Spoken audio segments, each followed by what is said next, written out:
the 90-degree back extension. And this particular angle of the lower back strength curve is very important in the prediction and protection of lower back pain.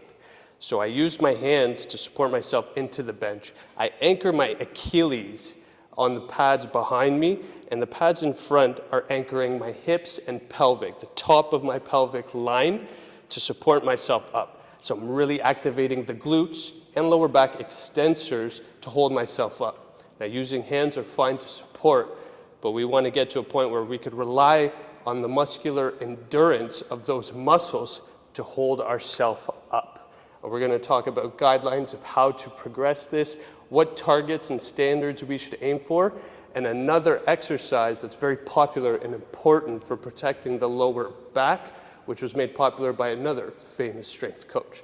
Tune in, because we're talking about the 90-degree lower back strength curve. Let's go.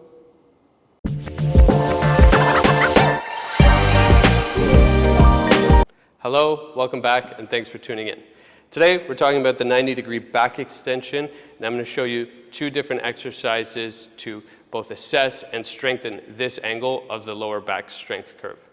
Now, what I mean by the lower back strength curve is if I was to go into this bench here, now, before I get into it, I recommend going to a gym that has a glute ham developer or a bench similar to this one. I've seen people do it-yourself versions at home with anchoring themselves to a chair or a bench and then supporting themselves up with a stability ball or stability bars, which is fine, but if you're experiencing lower back pain, I recommend going to someone and having someone assist you, whether it be a trainer or physio or someone along those lines, just to avoid any hazards or potential risks of hurting yourself. Okay, so if you have access to a glute ham developer, use that.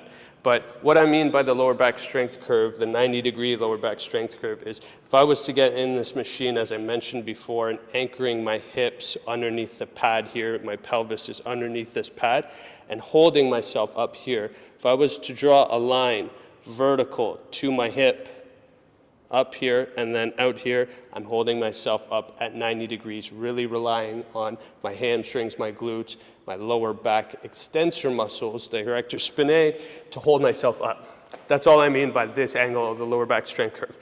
So the first exercise is actually used as an assessment tool it was found way back in the 1960s by Bering Sorensen. And it was an assessment tool to see if people had currently lower back pain or they would be likely to within a year or so. And it's just basically, the reason why I like it so much and it's popular in the physio world is because it is a strength exercise and it uses isometric contractions, which I'm a big fan of for working with injury rehabilitation or fixing an injury. Because you're not getting too dynamic. You're just holding a position and relying on the endurance of the muscles to kind of strengthen that area.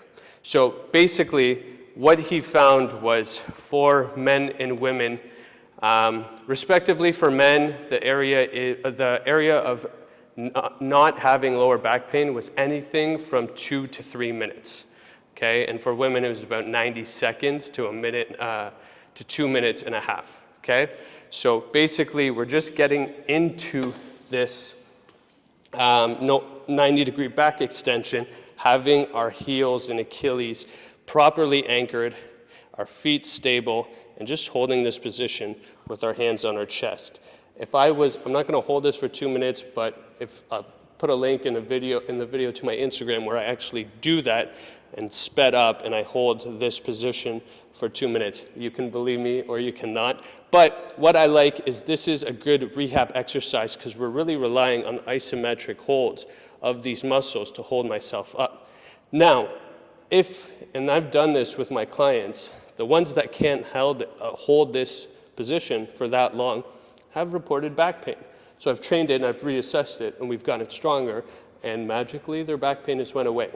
But the reason why I like this is because we can hold it and we can assess, and if we can't quite get there where we hold for 2 minutes or longer, then we can start strengthening it through repetitions and different sorts of loading metrics. So I could start with one body weight exercise, and doing reps here, I can progress to using a dumbbell with time and strengthening it with measurable load, which is a wonderful way to get out of pain. I could progress to even more loading through a barbell. Boom. With different grips. And then going back to reassessing that test. And you will see with time, this is a great mechanism to progressively add strength to those areas that strengthen our lower back and our spine. It's not an overnight fix, and it's not an all-in-one answer, but this is another tool that we can use to help strengthen and protect our lower back, which is similar to the other exercise, which I'm going to show you next. Now, this other exercise is the reverse hyper, which was made popular by legendary strength coach Louis Simmons. We've recently lost Louis in the past few years, and I want to pay my condolences to him and give him credit. To anyone that knew Louis, I didn't get the chance to train with him or go to his gym, but for anyone in the strength training world knows that Westside Barbell, his gym, was made for some of the strongest men in the Western world who were known for lifting incredible feats of strength, and it was quite the atmosphere, so respect to him and everyone there. Now, they lifted a lot of weight, and with all that loading and spinal compression, I'm sure many of them had some lower back pain. Louis for sure was one of them. So he made this bench here, and there were stories of him doing this exercise only a matter of days after having surgeries, and he literally went against doctors' advice and used this exercise to strengthen his lower back, and he used it with so many other athletes. I think he's a genius. So basically, what the difference between this and the other 90-degree back extension is we're fixating the lower back. The lower back is fixated, and we're creating a different lever, and we're using different motor units in the muscular contraction to lift our body parallel to the floor. I'll show you what I'm talking about. Again, we don't always have these at every gym, but if you don't, there are do-it-yourself versions. All I ask is try it out on a bench first, get some help from a coach, a friend, someone who's familiar with exercise, a physio, it doesn't matter who it is, and then before you start exploring on your own do-it-yourself versions, you have an idea of what kind of setup and what you need to be doing before you actually try it yourself at home. But what we do here is we use the step to get onto the machine. I'm going hips onto the pad here, hands over using the support. My leg's going to be outside the pad, and I'm lifting heel to the sky. So you're going to see, opposed to my torso going up and down, it's going to be my legs going up and down, which increases the lever, fixates the lower back muscles, which is just a different sensation and stimulus on those muscles, but we're still using the same muscle grips. Show you what we're talking about here. So my foot goes in the pad, my hands go over, I'm getting hips on top of the pad here, and I'm lifting up. Boom, 90 degrees.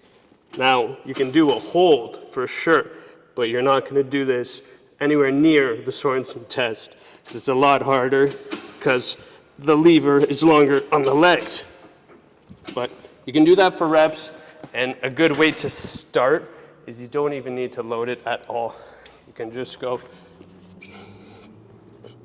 okay, holding your feet up, horizontal. You can go one leg if you have imbalances. Okay, you could use a band to start. But this is the legendary reverse hyper made by Louis Simmons.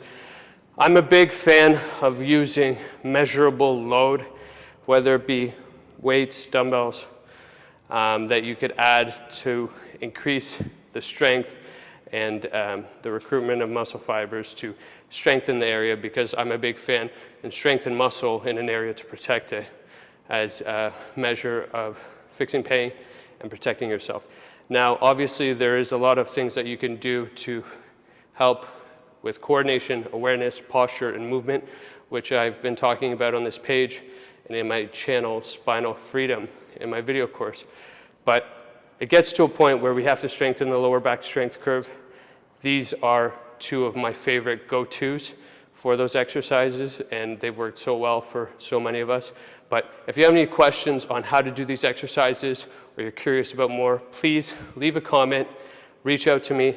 All the information will be linked in this video for my video course. And if you have any questions, book a call. I'd be happy to speak with you and come up with a solution for you. Again, thanks for watching. I'll see you on the next video. Ciao.